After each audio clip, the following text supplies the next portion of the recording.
suis Julien Chopin, je suis architecte. J'ai grandi dans le sud de la France, près de Cahors, pas très loin du site du Super Caïrou.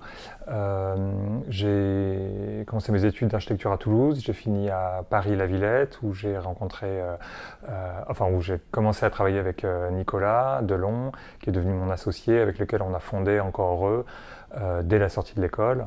Et donc on a très vite revendiqué une posture un peu généraliste. On n'était pas très impatient de construire, donc on a plutôt commencé par les marges de notre discipline, en faisant plutôt des installations éphémères, artistiques.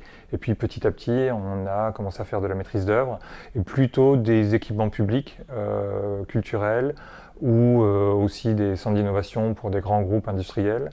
Donc on a travaillé avec à la fois des associations qui n'avaient pas le sou et puis des groupes du CAC 40. Donc on a eu comme ça une traversée du monde de l'architecture assez large. Et puis on a aussi développé un travail de recherche où on a travaillé sur des expositions manifestes, entre guillemets, dont une sur le réemploi des matériaux en 2014, une autre sur qu'on appelait Lieu Infini, sur la question des tiers-lieux à la Biennale de Venise en 2018, et puis la dernière qui était sur la question de l'Anthropocène avec l'école urbaine de Lyon au 104 à Paris en 2021.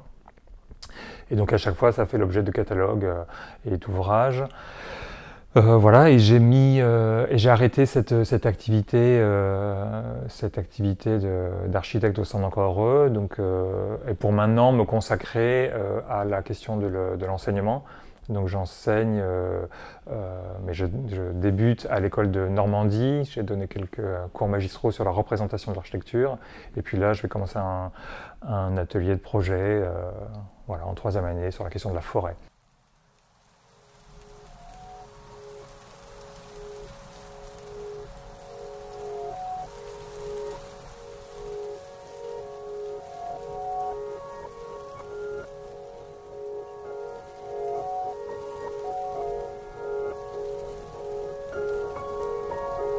Super Caïrou, c'est un projet qui est une des premières œuvres d'art refuge sur le chemin de Saint-Georges-de-Compostelle, qui est un projet à l'initiative de Derrière le Hublot, qui est une scène conventionnée art en territoire, dirigée par Fred Sancerre, qui nous a invités à concevoir une œuvre d'art refuge dans le paysage, donc un abri sommaire, rudimentaire, pour à la fois les gens qui sont sur le chemin, les randonneurs, et puis aussi les habitants.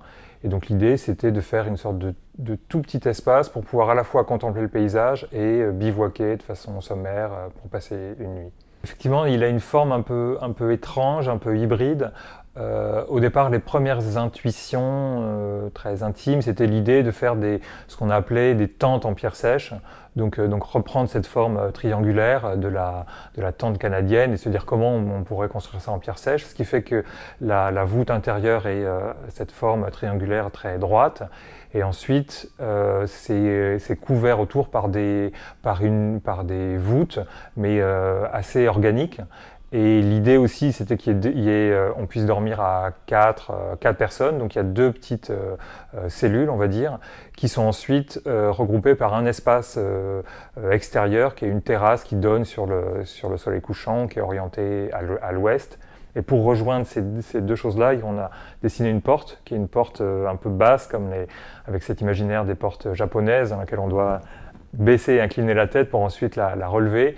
Et voilà, on a joué avec ces codes un peu d'une architecture à la fois un peu sacrée, qui serait orientée au soleil, où le corps est invité à se comporter un peu différemment pour essayer de s'inscrire dans ce territoire. Pour choisir les artisans, on a travaillé en collaboration avec le parc naturel, et notamment le parc avait déjà identifié des artisans qui sont d'une certaine façon labellisés par le parc naturel, par leurs compétences et puis leur implantation géographique. Et donc assez vite on a rencontré Vincent Cossanel, qui est l'un d'eux et qui est un des artisans les plus qualifiés, en tout cas dans le territoire, sur cette construction en pierre sèche. Et après, ce qui a été assez magique avec lui, c'est que assez vite on a pu travailler ensemble, et il a aussi modifier le projet par son savoir-faire, par ses compétences. Et donc ça a été vraiment une collaboration réelle, même sur la forme de l'objet. Ce projet m'a été présenté par Julien à une rencontre de Pierre Sèche dans les Cévennes. Je suis de suite tombé amoureux du projet car ça nous changeait véritablement de notre parcours habituel qui est basé surtout sur la restauration du patrimoine bâti, quoi. Sur ce projet, il y a plusieurs techniques qui ont été réalisées. L'opus assisé pour tout ce qui est bâtisse, les voûtes en encorbellement, la technique de la calade sur la partie terrasse et puis tout ce qui est couverture lose calcaire. Nous avons retravaillé surtout au niveau des voûtes et leur portance, car c'est des voûtes, nous on a l'habitude de travailler sur des voûtes en encorbellement, mais qui sont avec une pente beaucoup plus raide. Donc celle-là, vu la hauteur qui était définie par les Bâtiments de France, on a dû rabaisser les voûtes, ce qui nous a obligé un peu à étayer lors de l'édification, pour ne pas prendre de risque lors de la pose. Les deux cabanes sont réalisées en cul de four, suivi d'une voûte droite qu'on appelle. Donc celle-ci présente la particularité voilà, de s'affaisser si on ne met pas du poids, si on ne reporte pas l'effort vers l'extérieur. D'où les masses qu'on a rajoutées de part et d'autre, à gauche et à droite, pour vraiment équilibrer l'ensemble et éviter que les voûtes s'affaissent. C'est la seule modification qu'on a apportée au premier projet, quoi. Alors les gens d'ici sont vraiment attachés à leur patrimoine. Tous ceux qui ont des maisons ici, ils les entretiennent quand même relativement bien. La pierre sèche fait partie vraiment du milieu. Là où on a été surpris, c'est l'engouement du public pour ce projet. Tous les jours, on me parle du Super Caïrou. Donc, donc ça a vraiment un bel engouement. Ça montre d'autres choses de la pierre sèche, qu'on peut évoluer sur les techniques. Après, la pierre sèche a ses limites. On ne va pas construire des buildings ou des ponts immenses, on le sait. Mais on peut faire des petits ouvrages vraiment très sympathiques et intégrés à notre paysage, quoi. Après, c'est sûr que c'est beaucoup plus valorisant pour les employés, pour les pratiquants. Je vois mes employés, ils prennent des photos à la fin du chantier. Après, on fait ça, moi je dis, quand je restaure une toiture en lose, je ne le fais pas pour 50 ans, je le fais même pas pour la décennale, c'est pour 200 ans. C'est pour les générations futures. Un bâtiment comme celui-là, il fait même voilà, on peut le rajouter à un bâtiment classé sur le territoire. Maintenant, il fait vraiment partie du territoire, quoi. Il est vraiment intégré par la population et il est connu partout dans le département, quoi. Donc ça a une autre aura qu'un bâtiment neuf, forcément. Pour être originaire de la région, quand même, c'est une fierté, quoi. Parce qu'on en voit partout et on en voit beaucoup qui se délabrent. On trouve ça dommage parce que c'est carrément c'est notre patrimoine, quoi. Nos grands-parents, là, ils travaillaient la terre, ils entretenaient les caselles, voilà, tout avait un sens. Le moindre mur, il était là, il y avait une raison. On gardait les brebis, on avait des murs de 1,20 m. On avait une vigne qu'on voulait protéger, on montait le mur à 1,50 m. Voilà, il y a plein de petits trucs qu'il faut qu'on préserve. On posait de la pierre clavée en bas des murs parce qu'on savait que l'eau, par fort orage, ruisselait à cet endroit. Il y a plein de petites techniques, de petits savoirs qu'il ne faut pas laisser perdre, quoi. Les compte-moutons qu'on appelle, qui sont des petites trappes dans les murs, ce qui permettait au berger de compter ses bêtes car elles passaient là une derrière l'autre. Donc voilà, tous ces petits éléments architecturaux sont vraiment à préserver et c'est vraiment une fierté de pouvoir restaurer et on en apprend tous les jours. Il y a des petits détails qu'on voit, on en voit tous les jours, quoi, de nouvelles choses et l'homme s'est adapté sur son territoire, c'est incroyable, quoi. Oui, notre métier a de l'avenir. Et après, voilà, la pierre sèche, on connaît ses valeurs, ses valeurs environnementales. La matière, on l'a sur place. Après, c'est reconnu comme être un refuge pour la biodiversité. Ça laisse drainer l'eau. Voilà, encore, ce qu'on peut admirer dans notre paysage, c'est tous ces murs en pierre sèche qui sont encore debout, alors qu'ils ont quasiment 200 ans, quoi. Donc voilà, ça tient, hein, la pierre sèche, même sans mortier, elle tient même au contraire plus longtemps qu'avec du mortier. Alors la pierre sèche, enfin, moi qui m'a le plus étonné, c'était son caractère universel. C'était le fait qu'il y en a sur tous les territoires, dans le monde entier, il y a des exemples, alors forcément contextuels et différents, mais donc ça c'était assez étrange de se rendre compte que c'était une technique aussi rudimentaire et aussi partagée à l'échelle du monde.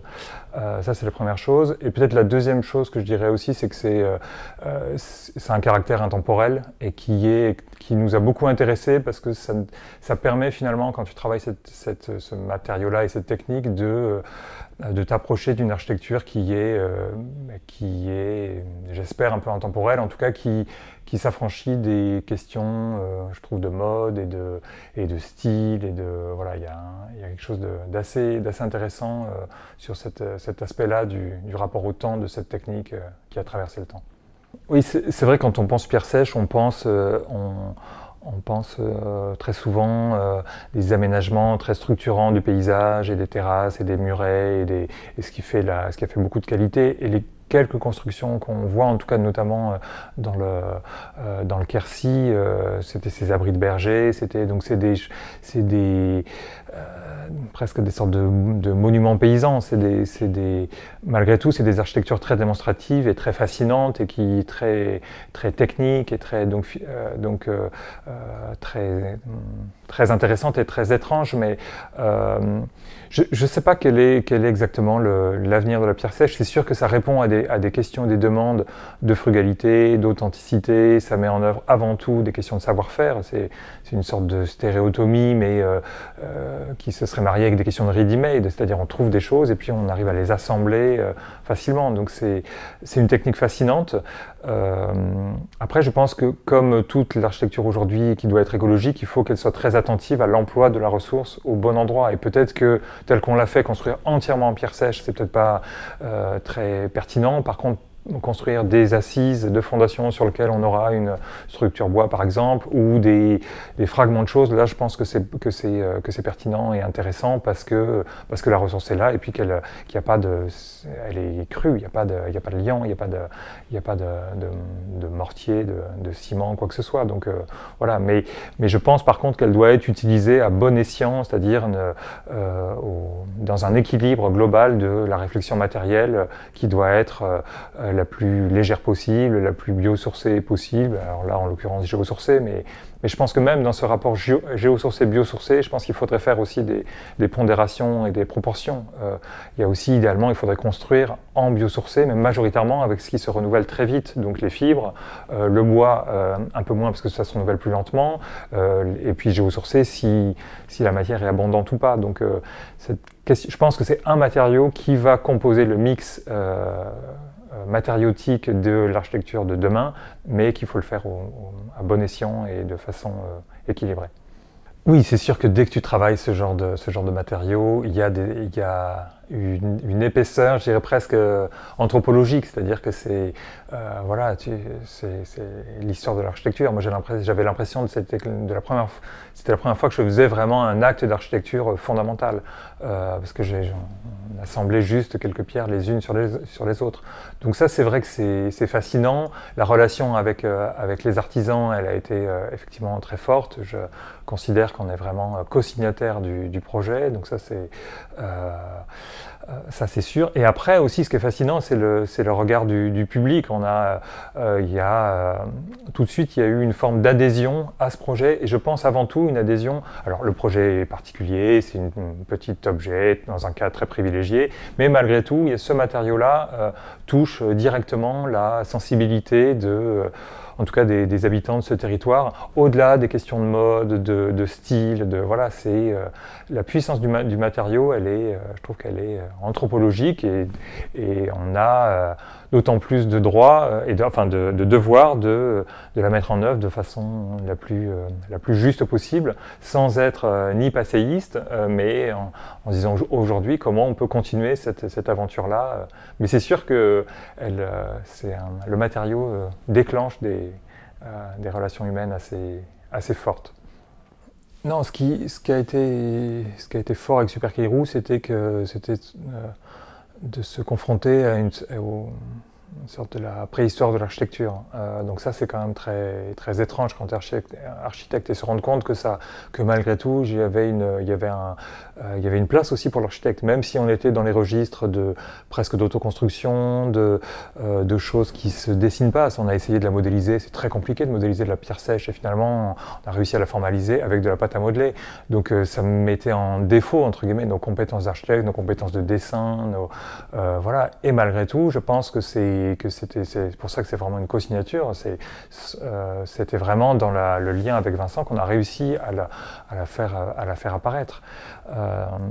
Donc c'est un projet c'est presque plutôt, c'est un projet où je me suis dit, ben voilà, c'est bien de. C'était plutôt un projet de fin. Je me suis dit que c'était finalement assez juste de finir son travail de maîtrise d'œuvre sur un projet comme ça, qui finalement bouclait avec presque les débuts mythiques de l'architecture. Voilà, et en même temps, moi, ça faisait quand même depuis longtemps que je questionnais ma pratique, le fait de continuer à exercer ce métier dans ces conditions. Et voilà, mais ça, c'est une réflexion qui remonte à longtemps, et notamment que je date précisément du travail qu'on a mené avec Nicolas sur le réemploi des matériaux, et notamment cette exposition Matière grise, où on a commencé à regarder la question de qu'est-ce qu'était la matière pour les architectes et la condition matérielle aujourd'hui, et entre les ressources et les déchets, et de voir que c'est un paradigme écologique qui fissure un peu tout l'édifice architectural contemporain, je trouve. Et donc c'est vrai que ça a été à partir de ce moment-là, j'ai commencé à explorer cette question et à me rendre compte que voilà, il y avait des choses qu'il fallait forcément remettre en question.